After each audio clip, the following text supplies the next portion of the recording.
saya mula tak ada kena mat lah. Bismillahirrahmanirrahim. Alhamdulillahirabbil alamin.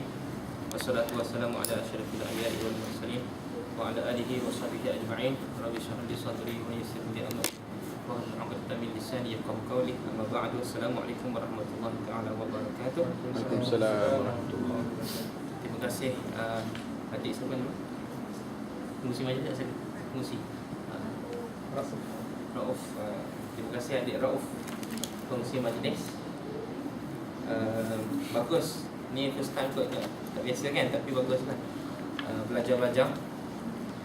Terus sekali terima kasih kepada PKPIM UIA Kuantan sudi jumpa saya sekali lagi. Itu semalam tak saya? Semalam lah. Semalam. Kita bawa habis satu sesi, tapi cerita lain. Ini cerita lain. Ini cerita tengok gambar tu takut you tengok je banyak. Orang kata duitan. Kata duitan. Syukur pada Allah Subhanahu Wa Taala yang berikan kita nikmat. Syukur pada Allah Subhanahu Wa Taala yang mengutuskan Rasul yang mulia kepada kita, akhirnya sampai hidayah dan agama yang suci ini pada kita. Dan kita selalu kena ingat titipan Rasulullah sallallahu alaihi wasallam, taraktu fikum amrayni lan tadilu ma intamassatum bihima kitaballah wa sunnati. Aku tinggalkan kepada kamu dua perkara, tidak akan, lan tidak akan abad dahri, selama-lamanya kamu akan sesat jika berpegang pada dua perkara ni yang Rasulullah tinggalkan. Pertama sekali kita Allah, yang kedua sunnah Rasulullah. Jadi rujukan kita yang paling utama sekali adalah dua perkara ini. Dan selain pada dua ni adalah yang downstream. Downstream tu adalah ijma' ulama, qiyas, masalah musalah dan sebagainya. Tetapi semuanya adalah bersandarkan kepada dua sumber utama ni, iaitu Al-Quran dan As-Sunnah. Maka secara asasnya dalam kehidupan kita, apa yang kita buat kena bersendikan kepada dua perkara ini, sama dalam bidang ekonomi, politik, pendidikan dan sebagainya, dan kehidupan kita. Dan itu juga termasuk dalam konteks isu yang kita nak bicarakan pada malam ini. Tajuk ni besar sangat. Okey, moga-moga kita sama-sama dapat bincangkan. Tak tahu sama ada terakit atau tidak, tapi kita sama-sama kongsi ya. Dan saya raikan adik-adik semua, kalau kita dapat sama-sama bagi pendapat ataupun mungkin lebih kepada kita persoalan. Kalau saya tak boleh jawab, saya kira ni abang-abang ni, Sahir dengan Syafiq ni, Aisyah pun ada. Mana SI ada tak? Pun ada kan? Kakak-kakak pun boleh bantu kita sama-sama. Saya anggap ini sebagai satu sesi yang terbuka, free flow of information yang kita boleh bincangkan.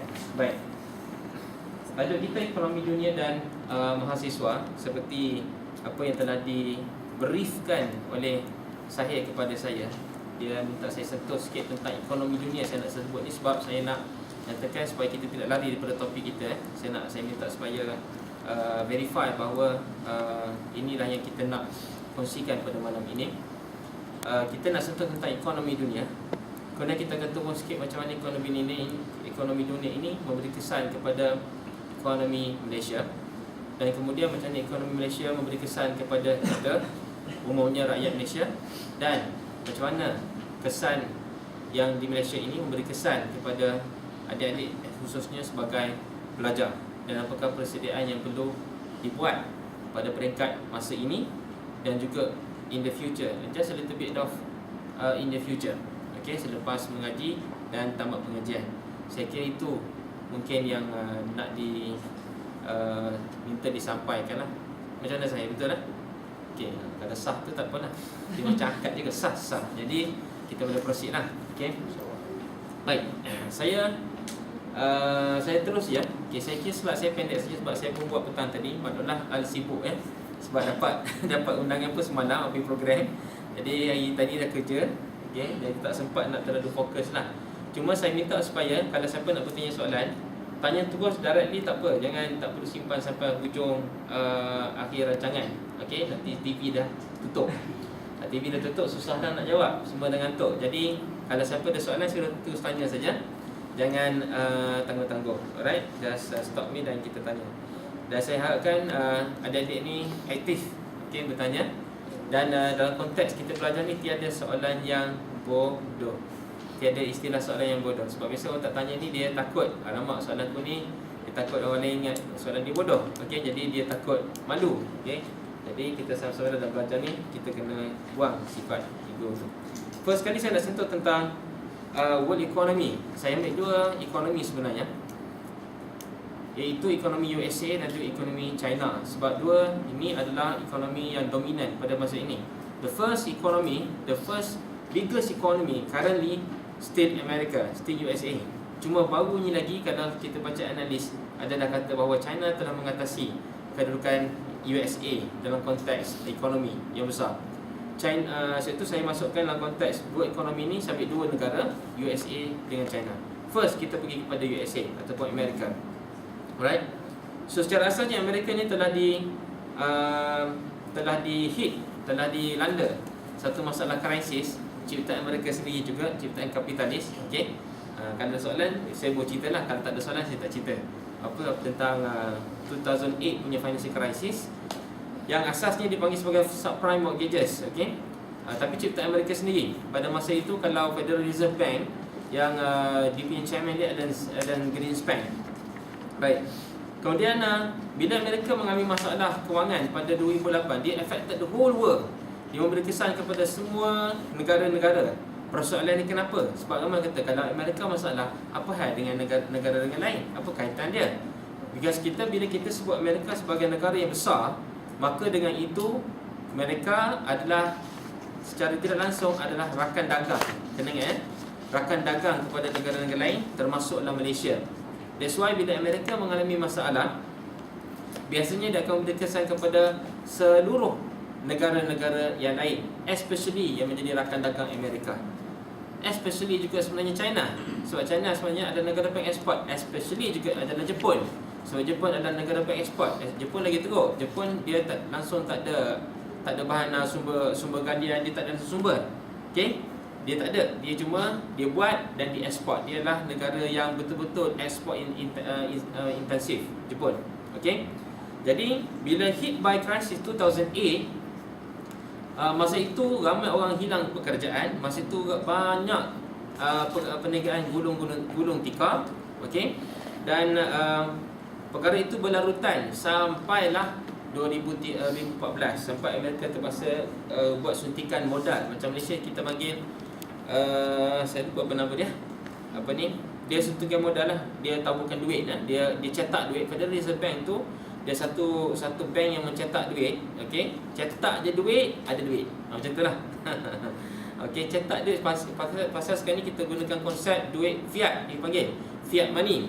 Okey, fiat money ni adalah duit kertas yang kita cetak tanpa sandaran kepada emas. Okey, Bretton Woods punya agreement tu telah membatalkan sandaran pada emas. Tahun nanti 70 something tak salah saya, nanti 74 ke nanti 76 ataupun nanti 75. Dulu wang kita semua ni satu dunia ni, wang kertas semua negara bersandarkan kepada emas. Currently tak lagi bersandar kepada emas sejak Bretton Woods punya agreement telah dimansuhkan, okey, oleh Amerika. Jadi Federal Reserve Bank bila mengalami krisis macam ni, bila ekonomi down, Federal Reserve Bank Amerika tu dia cetak duit banyak-banyak supaya untuk menghidupkan ekonomi semula. Right? Dia cetak duit banyak-banyak nak hidupkan ekonomi semula.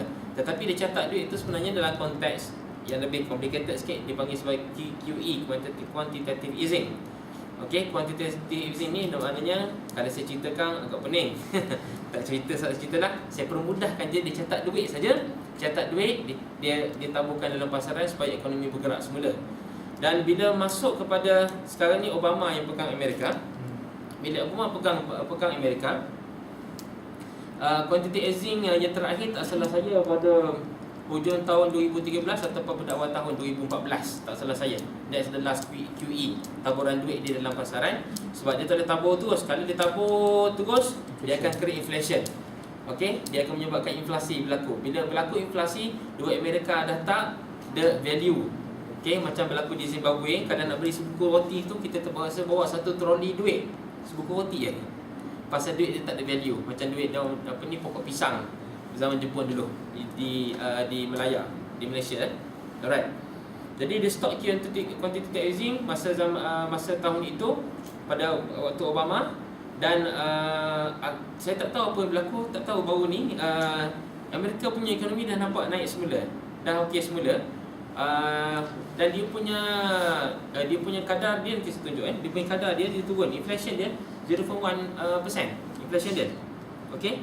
Dan dia punya unemployment rate dia dah makin menurun, 5.7.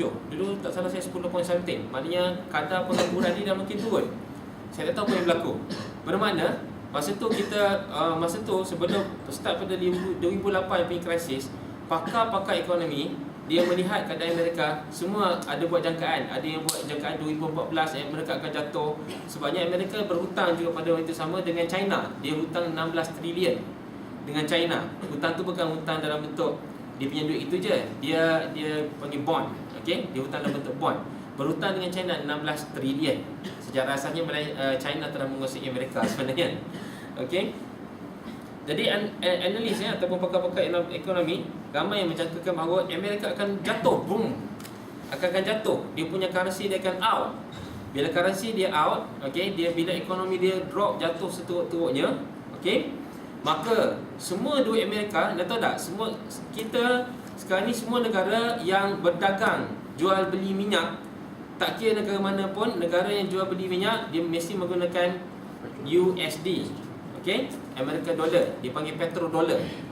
Okey, jadi bila berdagang menggunakan USD, jadi sekarang ni USD ada all around the world, bukan sekadar untuk petrol, tapi orang gunakan USD juga untuk transaksi dagang yang lain.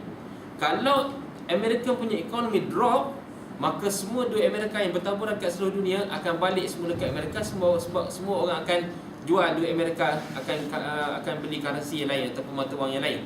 Maka bila duit-duit ni balik semula ke Amerika, maka masa itu dia panggil sebagai keadaan jatuh di tipe tangga. Amerika akan mengalami inflation yang sangat tinggi. Sebab inflasi yang diimport ataupun duit-duit yang kita dieksport ke luar negara, maka dibalik semula ke negara Amerika pada waktu itu. So Amerika akan jatuh. 2014, pakar ekonomi menjangkakan bahawa Amerika akan jatuh. Okey? Maka kita pun bersedialah untuk doomsday. untuk hari habis. Sebab kalau ikut teori, ada setengah teori. Sebab kita ada teori yang mengatakan tentang, kalau siapa yang rajin dengar Syekh Imran Husin, okey, dia ada mengatakan bahawa akhirnya bila Amerika jatuh, the collapse of America, tampuk pemerintahan dunia akan pergi ke mana? Israel. Tampuk pemerintahan dunia akan pergi ke Israel. That's why sekarang Israel dia membina kekuatan kat sana. Dan juga basically Amerika adalah hanya puppet kepada Israel. Amerika tak ada berkuasa siapa sebenarnya without Israel punya approval. Okey, jadi akhirnya kalau Amerika collapse, akan kembali ke Israel, so currency Israel akan menguasai dunia. Okey, itu teori Syekh Imran Husin. Okey, eschatology. Okey, dia punya bidang tinggi saya, alhamdulillah. Pasal mikrofon tak ada. Okey. Jadi itu teori dia. Tetapi realiti yang kita lihat sekarang ni dalam konteks ekonomi, saya tengok sebenarnya China yang sedang berusaha untuk menggantikan Amerika dari sudut penggunaan mata wang. Sebab kita negara Islam, kita ada isu kita ada isu iaitu negara-negara Islam nak push penggunaan mata wang menggunakan dinar. Okey, tetapi ingat okey, ni Yahudi punya kerja. Kalau perasan, every time negara Islam nak bincang tentang penggunaan dinar, maka negara itu akan dibom dan diletupkan. And that's what happened. Selain pada isu minyak, that's what happened to Iraq, and that's what happened to Libya. Okay, iaitu Muammar Gaddafi itu kena bunuh. Pasal sebelum itu dia telah buat persidangan dengan negara-negara Islam untuk berbincang supaya kita berpakat sama-sama menggunakan dinar emas dalam transaksi dagang petrol kita, dagang minyak, jualan minyak. Maka of course lah CIA okay, semua ada kat situ. Dia buat perancangan, tak boleh biarkan. Sebab kalau kalau berlakunya penggunaan dinar, emas, maka Amerika punya currency akan out. Sebab Amerika punya currency tak bersandingkan dengan emas.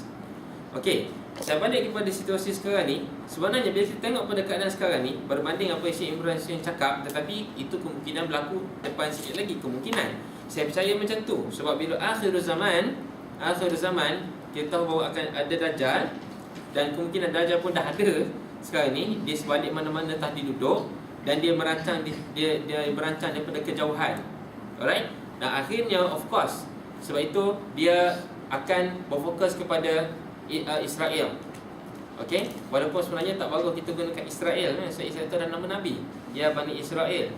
Nama Israel itu adalah nama ganti kepada Nabi Ayub. Okey, itu nama panggil Bani Israel.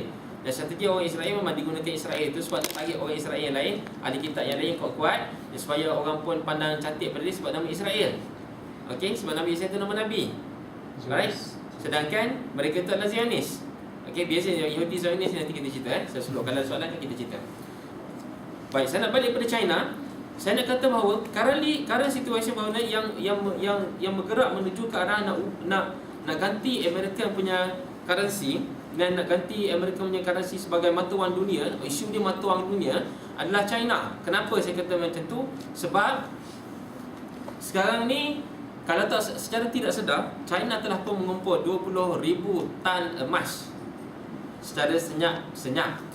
Dan baru ni dapat tahu, okey, kenapa China buat macam tu? You imagine Amerika tiada sandaran emas. Okey, dia punya ekonomi masa tu, tapi sekarang nampak macam cantik. Okey, inflation pun 0.1, okey. Nama cantik, saya tak tahu apa yang berlaku. China dengan renminbi dia, okey, dia punya yen dia tu, yuan, okey, renminbi dia. So dia ada backup emas. Bila disandar pada emas, kalau currency Amerika jatuh, mata wang mana paling kuat? China. So dengan cara itu, bila China kuat mata wang dia, so dia boleh ganti Amerika in term of penggunaan mata wang. Jadi mata wang China akan digunakan to the whole world. Orang akan gunakan mata wang China. You see? Oh, China ni adalah Asian Jews. Okey. Hebat. Tetapi menarik sekali kalau anda tengok pergerakan harga wang. Pada waktu China sedang mengumpul emas yang bukan China saja, sebenarnya India. Saya tak mention, tapi saya tahu apa sebenarnya perancangan India. Tapi tak begitu dominan.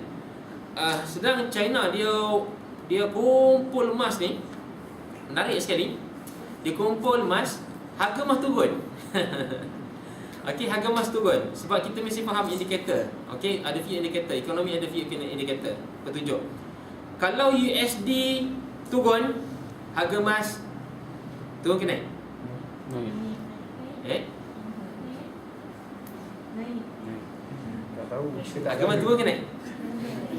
Tak tahu. Kenapa naik? Kenapa naik? Sebab orang risau. Apa? Orang risau USD collapse, so orang akan beli emas. Yes.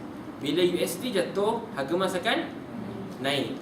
Sebab bila orang main mata wang ni, orang main currency, trading mata wang ni, bila harga mata wang naik mana kukuh. Tapi kalau dia turun, orang akan start. Sebab bila turun, orang takut dia turun sampai tak ada value. Okay, that's why orang akan start beli komoditi yang stabil, iaitu emas.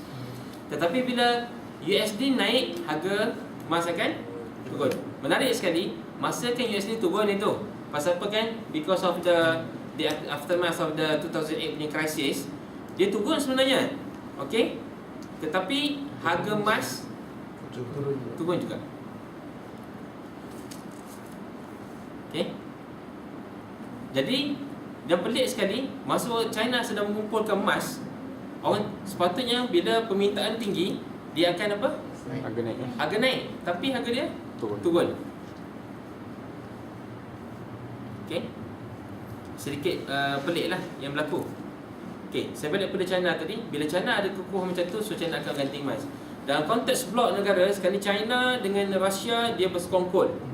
Dua pihak ni, China dengan Rusia bersekongkol. Dan baru ni pun China dah warning Amerika, kalau you kacau Afghanistan, okey, pasal dulu yang pasal Amerika kata pasal Obama dulu kan, Osama dulu, ataupun nak tangkap terorisme, Kalau serang, jagalah dia kata, sebab China ada nuklear.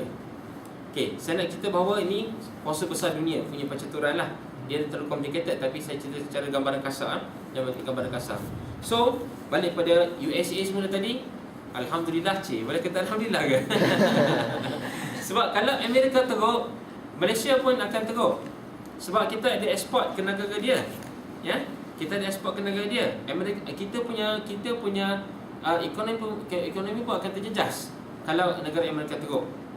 Baik, kita pergi pada next seterusnya, iaitu ni antara Allah kecilnya. Tu antara tu unemployment rate, nampak semakin turun kan? Yang sebelah kanan sekali tu semakin turun kadar pengangguran dia. Okey, masuk ke Januari 2015 ni makin turun. Tu saya nak kata alhamdulillah ke macam mana? Okey. Right, kemudian kita masuk China sikit. Okey. China second largest world economy. So menarik sekali, China ni dia sekarang ni dia mengalami property bubble. Okey. Bila kita sebut bubble, buih dalam konteks ekonomi ni, macam property bubble ni, maknanya harga tengah naik. Harga tengah naik. Bila harga tengah naik, dia akan bubble tu sampai satu kemuncak, bubble tu akan burst. Bila bubble tu akan burst, boom, harga semua jatuh. Okey? Semua harga semua jatuh. Sebab apa? Bila sampai terlalu peak, contoh sekarang ni apa berlaku di Malaysia. Tahu tak rumah sekarang ni di Malaysia kita sedang mengalami bubble. Tapi ahli ekonomi tak mengaku. Dia tak cakap, tak tahu lah bila kontrol lah kan dalam Singapura. Okay, tapi property bubble, cuba tengok. Boleh tak dapat senang-senang harga rumah kalau semedi 300,000 sekarang ni? Oh, at least must have 400k Kalau 300,000 mungkin lah boleh main dekat rumah saya tu, sebab bandar orang kampung kan. Tapi kalau masuk kepada urban sikit, oh, dah lebih. tak ada lah, lebih dah. Setengah juta. Okay, I'm talking about semedi kalau tak cakap pasal bungalow sebiji rumah tu. Okay, tak cerita pasal penthouse, cheap penthouse. Alright. Tak cerita pasal kondo ke ya. Okay. So basically saya tak tahu apa yang akan berlaku pada zaman adik-adik nanti. Alright. Mungkin main dalam sebab nak kerja nanti, saya mungkin tak nama dia kan, setahun lagi lah. Setahun ni. Ya. Rasa kena explain sikit dengan property bubble tu macam mana. Oh, okey. Demand dan harga. Saya rasa property bubble dia macam ni. Ada banyak faktor yang menolak harga ke atas. Dan juga kadang-kadang dia berlaku melihat kepada faktor geografi, lokasi geografi satu tempat. Contoh saya ambil macam Johor Bahru. Johor Bahru harga has been push up by siapa? Singapore. Sebab Singapore dia nak beli tanah, tak ada tanah dah. So duit Singapore tinggi pada Malaysia. Saya tahu currency ni berapa Saya rasa itu RM4 dah. RM4 pula dah, sorry. RM4 kita lah. As compared to tak sampai. RM2 lebih. RM2.5 kan? RM2.5. Alright. So mata wang dia lebih besar bagi kita. So bagi dia membeli belah kat kita lebih murah. Okey. Dan dia banyak buat property punya investment dekat Johor. Dan bila orang dia banyak buat property investment kat Johor, dan Johor pula, minta maaf, ada Johor sini kat tangan. Ni. Cakap reality Johor. Dan cakap boleh Cakap boleh. Dan Sultan Johor tamak sikit. Dia cakap. Sebab Iskandar, bila Iskandar ada masalah isu sebab dia benarkan FDI, foreign direct investment, mostly pada China datang. You guys orang kita orang Johor tak ada bukan situ nanti. Betul kan? Sebab dia akan bina high end punya property. Bila high end punya property, minta maaf lah, berapa kerat orang kita akan pergi. Dia masuk satu taman. Okey, pergi yang rumah besar sekali, confirm orang Cina. Yang medium, okey, orang kita. Yang paling low end adalah orang kita lah, dah confirm. Betul kan? So orang kita menguasai dua ni. Dan tak ada orang kita sangat bila dekat rumah-rumah yang high end punya. Dan berlaku di Johor wilayah Iskandar, dia benarkan FDI masuk. Ada dua syarikat besar daripada China sebenarnya, property punya developer, dia benarkan masuk. Dan in fact China ada invest dekat Gebeng ini. Dia ada dinama Malay China Industry Park macam tu, dekat Gebeng. Okay, China masuk ekonomi cantik, duit banyak kan, so dia masuk. Satu hal. Itu yang saya nak kaitkan dengan yang berkaitan dengan itu. Yang kedua, ada juga faktor dari sudut permintaan. Macam biasa, bila permintaan tinggi, population kita semakin bertambah, permintaan, demand and offer. Okey, tawaran dan permintaan. So bila permintaan makin tinggi, so mungkin tak sama level dengan offer, maka harga dia akan naik tinggi. Harga dia akan tinggi. Kemudian satu lagi faktor yang sekarang ni ramai pula orang kita involve sebagai real estate punya agent ataupun real estate punya investor. Kan banyak sekarang ni, banyak sangat kursus-kursus yang dibuat untuk siapa yang nak join, nak jadi investor dalam property. Diajar macam ni. Okay, Aziz Yadin, jutaan daripada Jupiter pun banyak ajar, orang lain pun banyak ajar kan. So kita dah jadi orang yang aware dengan konteks pelaburan hartanah. Dan bila orang ni aware dengan konsep pelaburan hartanah, okey, dan kita boleh start invest dalam hartanah, maka rumah-rumah yang dibuat tu bukan orang tu beli untuk duduk. So dia beli untuk sewa. So bila dia beli untuk sewa, maka ramai orang semua tak ada rumah. Orang ni dulu pasal apa? Dia ada duit. Dan itu salah satu faktor yang push up harga. Tetapi kalau berlaku bubble ni, kenaikan harga rumah ni semakin teruk, dia akan sampai satu peak tu. Bila satu peak tu, saya kata harga akan turun. Sebabnya bila sampai satu peak, orang tak beli dah. Orang dah tak beli pasal harga dah tinggi sangat. So masa tu bila rumah buat sekarang ni developer tu rancak buat rumah. Buat rumah kan. Oh, dia kata dia harga cantik ni, margin besar ni kalau jual cantik. So dia buat rumah banyak. Tapi sekarang ni apa yang berlaku sekarang ni, walaupun saya sebut ada property bubble, tapi sekarang ni before GST. Tak kira penting tu. Before GST, maka harga rumah sekarang ni dah agak stagnan sekejap. Tapi sebab kebanyakan orang dia buat stand tunggu dan lihat, termasuk pembelian kereta. Dua benda yang biasanya. Satu rumah, satu kereta. Okey, yang lain tu orang tak kisah sangat lah. Takkan nasi pun tunggu nasi. GST kan. Okay. Sebab apa tak kena kan? Tak kena tu kan. Tak kena GST pun. Zero kan. Zero rate. Okey. So stagnan sekejap harga rumah tu. Okey, itu punya antara faktor lain. Satu, tawaran dan permintaan, itu faktor biasa. Dan juga faktor bila semakin banyak rumah dia, macam biasalah, semakin banyak rumah dia buat, maka semakin kuranglah tanah. Kan? Bila makin kuranglah tanah, maka macam biasalah, harga pun naik. Gitulah. Dan proses urbanisasi yang semakin rancak sekarang ni, bila berlaku proses urbanisasi, contohnya bangun satu shop lot ataupun bangunnya satu university. Okey, contoh macam di Jengker. Okey, Jengker Pahang sana, bangunnya UiTM. Currently dia ada dekat 10,000 orang pelajar. Bila bangun UiTM, maka automatic downstream punya bisnes akan ada kat situ. Akan ada shop lot, akan ada business. Okey, klien saya pun buat satu, kami bukan satu laundry, saya servis punya kat situ kan. So bisnes akan start rancak. Bila bisnes start rancak, orang population akan start to flock in kat tempat tu. Belum menyebabkan macam biasalah, harga property akan naik. That's one of the thing lah. Okey, so ada banyak sebab kenapa dia naik.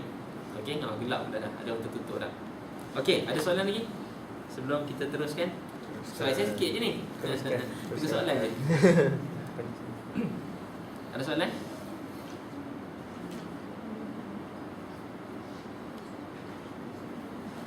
Ataupun nak kongsi idea? Alright. Alhamdulillah. Okay, kita teruskan. Jadi China 0.8 inflation. Okay, kalau 0.8 itu dia dah inflation dia dah nak pergi pada deflation. Okay. Menarik sekali China sejak daripada Olimpik kalau perasan siapa orang faham? Kita orang faham. Tak ada orang faham, seorang je. Allah siannya. Okay, start pada Olimpik China 2000 apa saya lupa dah. 2008 2008 Olimpik di China. Maka masa tu berlaku proses urbanization yang sangat rancak di China. Itu antara spark awal proses urbanisasi dia. Masa tu berlakulah China perlukan banyak besi. Pasal apa? Dia nak buat stadium besar untuk Olimpik. Kemudian dia nak buat rumah lah. Dan tak tahu, tiba-tiba dia expect bila sebab Olimpik tu maka permohonan kan macam nak naik. Okey. Maka yang berlaku di China sekarang ni adalah banyak ghost cities, iaitu bandar-bandar hantu. Okay. Ini bukan cerita hantu. Nama dia Ghost Cities tu pasal tak ada orang duduk. Okay. Ini bukan cerita Mbak Nimah paling kampung. Right. Tak ada orang duduk. Banyak bangunan-bangunan, rumah-rumah, syok-syok yang dibuat tapi ditinggalkan tak ada orang duduk. So itu China punya ekonomi growth sekarang ni dia expect patut 9%. Tapi sekarang ni dia dah expect hanya main dalam 7% saja. Growth rate dia, economic growth rate of China. Dan pada waktu itulah masa diperlukan banyak biji besi. Maka untuk ada besi mesti ada biji besi. Maka antara negara yang banyak mengeksport biji besi ke China adalah Malaysia. Termasuk di Malaysia sekali lah. Dan negeri, specifically lah, negeri yang banyak keluarkan biji besi kepada China adalah Pahang sendirilah. So itu kalau anda pergi ke pelabuhan sana, nanti buat lautan. Sekarang ni tak ada dah. Sekarang ni macam dah clean. Sebab apa nanti cerita. Macam dah bersih. Masa itu keadaan di pelabuhan sana macam benda karat. Pokok karat, rumah orang karat. Sebab abuk biji besi diangkut dan hantar ke pelabuhan untuk naik ke atas kapal.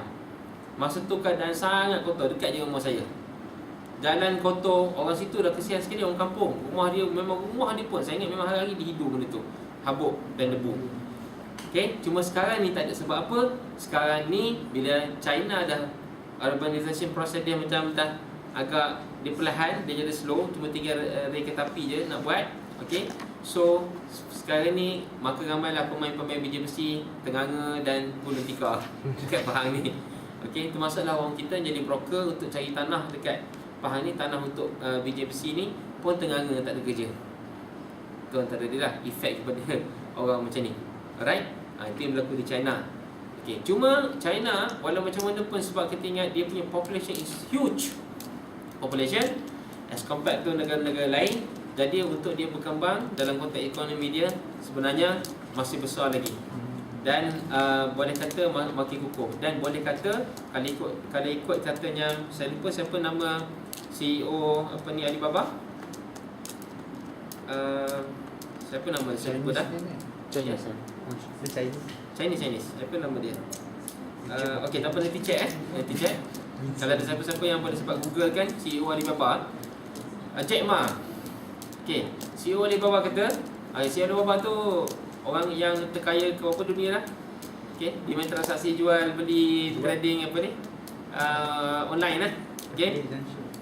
Jadi CEO Alibaba Jack Ma kata 7% tu sebenarnya is good untuk China. Sebab apa? China perlukan masa untuk dia recover semula. Selepas proses urbanisasi dia terlalu rancak, dia kena slow down sekejap. Dia terpaksa buat perubahan dalaman untuk fokus pada pembangunan insan, pembangunan benda macam tu, rather than pembangunan fizikal. Okey. Dan itulah yang patutnya juga berlaku pada Malaysia ni rasanya. Okey, bukan sekadar pembangunan fizikal. Alright, unemployment rate dia pada kadar 4.1. Jadi dua negara ini adalah negara yang memberi impak yang besar kepada ekonomi Malaysia. Alright. Kita pun ekspor kita punya minyak ke Amerika, kita pun ekspor kita punya merchandise kita ke China. Alright. Kalau dua negara ini tak kuat, maka memberi kesan kepada kita punya ekspor. Pendapatan negara kita, Malaysia, kita pergi Malaysia, domestic economy Malaysia.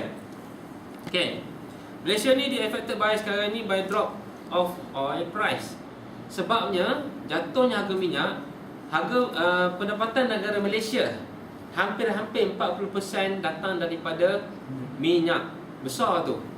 Hampir-hampir 40%. Sekarang ni dah turun jadi 30% sahaja daripada minyak. So orang Petronas dah tak boleh nak berlagak dah. Ya, dulu action bonus kan. Sekarang tak boleh dah. Right? So minyak is very important for our country. Okay. Jadi sekarang ni pemain dalam minyak, oil and gas punya player, dia banyak dipaka belah-belah sana pun. Saya fikir dia pun bermasalah sekarang ni. Right? Kenapa harga minyak turun? Cuba beri pandangan. Tahu? Saya silakan. Kenapa saya? Setakat yang saya bincangkan dengan rakan saya, dia jenis baca tak. Okay. So dia kata sekarang ni in western country lah, Ya. diorang ada minyak. Okay. So beza dengan negara-negara teluk ni ataupun negara-negara Arab semua ni, Ya. minyak dia susah untuk bukan diproses, untuk dapat. Contohnya dalam tanah tu, contoh batu dia lebih keras, Ya. nak dapatkan minyak lebih susah.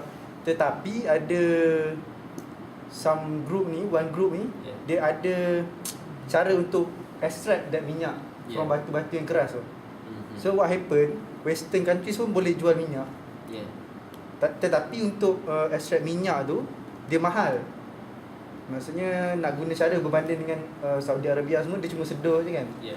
So bila diorang boleh jual minyak, so negara-negara Arab ataupun negara teluk ni, dia berpakat antara diorang supaya tetapkan satu standard harga minyak jadi murah. So bila harga minyak semua jadi murah, what happen is for this group, sebab diorang seorang je, bukan seorang, satu group yang kecil je. What happen to this group, diorang punya harga untuk memproses ataupun untuk menyedut minyak tu lagi mahal daripada untung yang diorang dapat. So bila negara Saudi, negara Arab semua banyak-banyak tu buat harga minyak rendah, sebab diorang yang kawal harga minyak kan, diorang yang hasilkan minyak. So orang tu nak tak nak terpaksa berhenti. That's why what happen sekarang ni dah turun kan. Kalau orang pasan malam semalam dah start naik balik kan, 20 sen semua. Itu yang saya baca lah. Okey. Apa yang saya rasa cakap tu banyak betul. dah. Oh ya. Betul tak betul? Tak tahu. Minyak naik, minyak turun. Bila penawaran makin banyak dalam pasaran, harga akan naik ke turun? Turun kan? Sama macam minyak lah. So bila berlaku macam saya kata tadi, berlaku satu revolusi dipanggil shale oil. Shale oil Shale oil. Shale oil itu adalah minyak yang macam saya cakap yang diekstrak daripada dalam tanah. Okey, biasa kita ekstrak minyak, kita buat oil rig Oil rig ni pelantan minyak tu. Kita pergi ke lautan, kita akan sedut. Itu minyak dia tapi campur lumpur-lumpur sikit. Untuk proses dia tak mahal. Tetapi Amerika dipikir dia tak banyak minyak macam tu kat tengah laut. So dia bila dia check scan dia tengok ada minyak dalam tanah, dalam bumi. So dia boleh ekstrak minyak tu, dia panggil shale oil tersebut. Cuma macam saya kata agak mahal sikit. Tetapi agak mahal sikit pun is okay, sebab masa tu harga minyak cantik. Harga minyak mahal masa tu dia stabil 100 USD per barrel, 110 USD per barrel. Harga tu harga cantik, harga mahal. Walaupun kos untuk ekstrak shale oil dekat Amerika tu agak tinggi berbanding dengan cara ekstrak ambil minyak biasa, tetapi mereka still dapat untung. Bila Arab Saudi, negara-negara OPEC, oil production of oil production of exporting countries kan. Okey, yang mana diketahui oleh Arab Saudi. So dipakat bahawa kita kena hancurkan shale oil. Kita kena hancurkan shale oil punya industri ni, sebab dia tak nak saingan. Okey, dia tak nak bersaing dalam pasaran. So dengan cara macam nak hancurkan dengan cara Amerika, sebab dulu Arab Saudi dan negara-negara pengeluar ni lah yang keluarkan minyak, yang supply minyak kepada to the whole world. Okey, tiba-tiba ada shale oil daripada Amerika yang juga masuk dalam pasaran. Jadi Arab Saudi kata kita tak boleh biarkan mereka, kita push minyak kita macam biasa. Macam biasa tu maknanya dengan kuantiti yang biasa. Bila dulu negara pengeluar minyak ni, katalah dia hantar dia ekspor minyak ni satu jumlah. Masa tu shale oil tak ada, tapi bila shale oil ada, makan sikit market dia. Faham Dan makan sikit market dia. Tetapi untuk hancurkan ni, Arab Saudi kata hancurkan shale oil ni, maka kita kekalkan pengeluaran kita macam dulu, macam sebelum shale oil ni ada.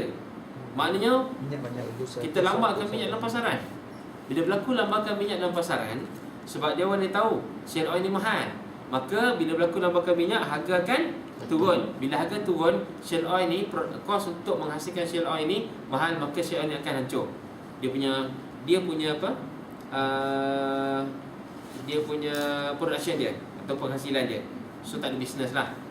Okey, ini kata kebanyakan orang pakar ekonomi. Tetapi bila saya tengok pula, saya tulis Facebook ni, saya tengok pula ada kemungkinan lain pula.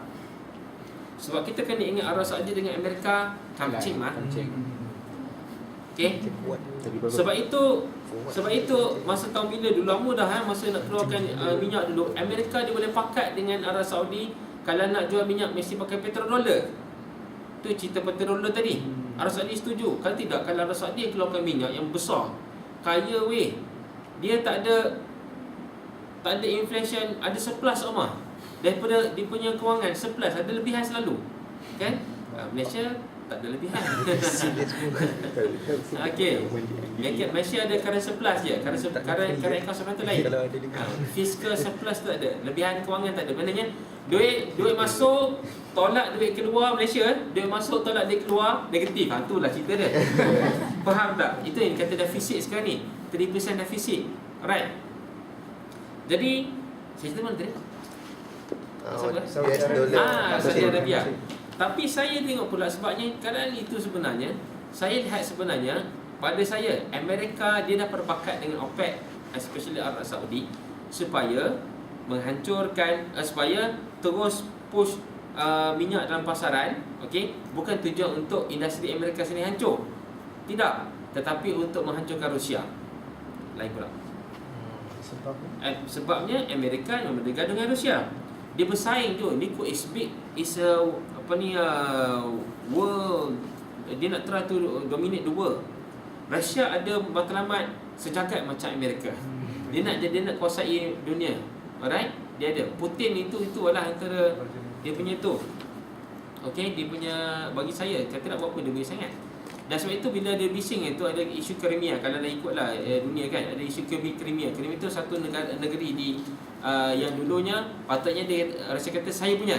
So tapi masuk dalam Ukraine, so digaduh. Ukraine dia belah pada Amerika. So perang dingin ni dah lama berlaku di antara Amerika dengan Rusia. So untuk hancurkan Rusia, sebab Rusia adalah sebuah negara yang bergantung hampir sepenuhnya, tak sepenuhnya, tapi majoritinya bergantung pada pengeluaran minyak dan juga gas asli Rusia. Jadi bila harga rendah, apa jadi pada Rusia? Macam Petronas tadi lah. Macam Petronas ke Malaysia kan. Kalau harga minyak rendah, apa jadi pada Malaysia? Tak untung lah, adalah untung, tapi untung sikit lah. Untung dia sikit. Jadi ekonomi dia akan terkesan tak? Akan terkesan. Jadi kalau ekonomi terkesan, Rusia akan jadi lemah. Jadi saya lihat, kita pun tanya-tanya, itu Amerika tak kisah dia punya apa tu, shale oil punya industri. Tak, kita kena ingat balik cerita awal saya tadi. Siapa sebenarnya yang kuasai Amerika? Dia tak kisah pun. They don't care. Because for you Malaysia semua orang tahu kan 9/11 punya insiden. Sebenarnya siapa yang kerja tu? Israel. Mossad. Pasal itu dia panggil false flag operation. Operation false flag Operation false flag ni, ini adalah modus operandi orang Yahudi start daripada zaman sahabat dulu sampai sekarang. Maknanya dibuat satu benda, dia buat tapi seolah macam orang lain buat. Tu false flag operation. False flag ni, false ni kan salah, palsu. Maknanya katalah saya pegang satu panji katalah saya panjang panji Sahid, ada muka Sahid kat panji tu. Malam-malam saya pergi pegang panji Sahid, saya pergi masuk bilik Syafiq, saya ketuk pada Syafiq. Saya tinggalkan flag tu dekat dekat katil Syafiq. Lepas tu saya lari. Syafiq bangun buka lampu tengok ada panji muka Sahid. Confirm Sahid kena. Itu nama dia false flag operation. Okey. Pertama sekali antara institusi pertama sekali false flag operation macam mana berlaku di Perang Jamal. Perang Jamal berlaku perang di antara Muawiyah dengan tentera Aisyah. Betul kan? Mereka berdua ni nak pergi selamat, masa tu nak pergi Uthman kan kena bunuh kan. Dua-dua ni puak ni guru ni nak pergi. Sampai tengah jalan mereka berhenti berehat kat sini, Muawiyah berhenti berehat kat sini, Aisyah dengan tentera dia berehat kat sini. Ali dengan Aisyah. Apa? Ali dengan Aisyah. Ali dengan Aisyah ke? Lepas tu Ali dengan Aisyah sama. Sama grup kan? lepas tu Saya rasa Muawiyah. Muawiyah dulu. Saya lupa. Tapi saya ingat sebab dia waktu satu Muawiyah tu jadi gaduh Muawiyah dengan itu. Yang saya ingat Ali dan Aisyah. Kemudian Aisyah. baru Ali dengan Muawiyah. Ali dengan Muawiyah kemudian. Kemudian Dalam perang Jamal ke ada perang lain? saya tak pasti nama perang je. Tapi adalah. Okey, tak apa. Katalah kita tengok kita duduk sekolah itu kan. Tetapi apa yang saya ingat sebab saya ada buku Tok Aman sebelum duduk sekolah nanti saya betulkan. Tapi apa yang saya ingat bila dua kumpulan ni duduk kat satu tempat, dia nak berehat sekejap. Abdullah bin Sabah dan geng dia pecah dua. Satu geng Abdullah bin Sabah ni Yahudi. Dia kata okey, dia pecah dua grup dia, awak serang kumpulan ni, seorang ni kata Muawiyah kan. Saya pula serang kumpulan ni. So bila serang kumpulan ni, kumpulan Aisyah, kita buat seolah-olah macam kumpulan ni yang serang. Kalau yang kumpulan ni pula kalau serang Muawiyah, katalah Muawiyah, kita buat seolah macam Aisyah yang serang. So bila di tengah malam, keadaan yang tiup pikuk macam tu, jadi menyebabkan dia orang tak perasan ni gaduh bom terus perang. So masa itu dah berlaku satu peristiwa sangat sedih bagi umat Islam sebab umat masa itu berbunuh-bunuhan sesama sendiri, sesama sahabat.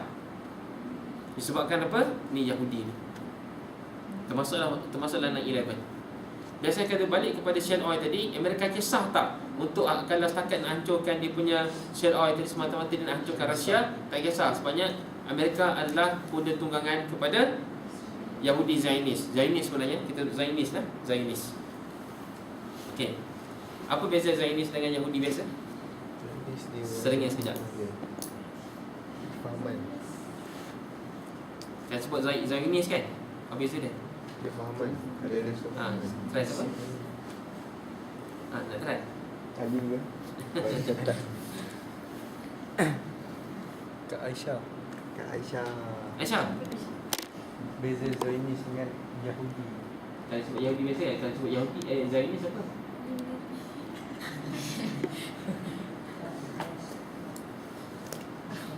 Kalau Yahudi tu dia kalau Zionis tu dia yang ada niat di sebalik dia tu yang sebulan Balik udang lah. Zalimi lah. yang kalau kita dengar dia macam Illuminati ada 12 orang pemimpin macam tu. Kalau Yahudi tu dia adalah Bani Israel. Okey. Yang tu Okey, simply kalau kita simpulkan, kita sebut Zionis ni, mereka ni simply adalah pengikut Dajjal, penyembah syaitan. Itu je. Dia tak bergabung pada agama pun, Zionis. Okey, dia tak peduli pun. Sekular. Ya. Dia simply dia sembah syaitan. Sebenarnya dia ikut syaitan. Okey, Zionis. Yahudi lain. Yahudi ni boleh jadi dia ikut betul-betul agama Musa dulu, ataupun Yahudi simply macam orang biasa. Saya tahu ada yang Yahudi sendiri dia menentang Zionis. Dia tak setuju. Kan? Itu Yahudi. Tapi Zionis ni satu gerakan dalam Yahudi. Dia Yahudi juga tapi dia gerakan pahaman Zionis. Itu bukan semua ultra-ortodok punya Yahudi yang panggil rabai tu, yang pakai topi dengan rambut keriting-keriting tu kan. Bukan semua mereka bersetuju untuk pergi pindah ke Israel. Okay? Sebab dia ada dipanggil satu gagasan diaspora. Mana dia tak boleh balik ke situ sampai saya lupa. Saya kita turun kan. Siapa Nabi Isa kan? Nabi Isa. Itu dia punya faham dia situ tak pergi. Tapi yang saya ni dilanggar je. Saya tak percaya pada agama pun sebenarnya. Right.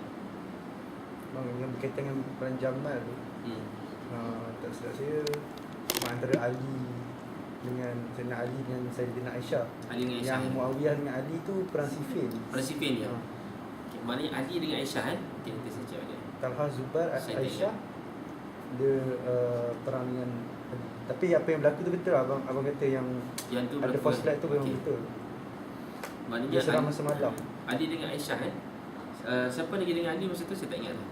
Tak pasti. Tapi yang selalu Aisyah, Talha, Zubair. Okey, Talha, Zubair. Dengan Ali tak ingat siapa. Nanti check sebenarnya. Sebab dalam masa tu saya tak ingat lah. Perang Siffin lah masa tu. Perang Siffin kan? Okey. Yang sampai bunuh. Tapi itulah itu memang cerita dia macam tu dan itulah tindakan Yahudi. So kita kena hati-hati lah. Alright. And that's why kita semalam kita sentuh tentang sikit sebabnya masa singkat. Kalau kan saya mungkin boleh kita kongsikan lagi tentang soal al-birru tu, berbakti tu dalam konteks agama kita. Dan kita mungkin patut sentuh itu sebabnya kita, kalau kita tak kuat, kita fikir diri sendiri saja, maka Yahudi kuat dan bersatu. Bahkan dia telah menguasai ekonomi kan, sebab dia telah rancang benda ni berpuluh-puluh tahun yang dulu dah. Beratus tahun agaknya sebenarnya. Beratus tahun dulu dah. Dan sebab perancangan dia sangat rapi dan sangat hebat. Dan kalau kita tak rancang rapi dan hebat, kita boleh kalah. Okey. Bermakna kita kena rapi dan kena hebat, dan kita tidak boleh berpuas hati dengan status quo yang kita ada. Okey, kita dah okey kot. Macam tu. It's not okay.